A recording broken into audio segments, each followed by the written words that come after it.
As of 6:30 PM, lumalakas na po ang hampas ng hangin dito sa area ng Mandaluyong.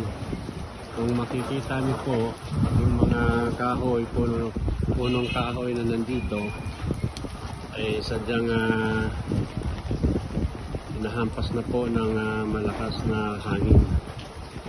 Wala pong malakas na ulan, ambon lang. So malakas po ang hangin sa oras na ito.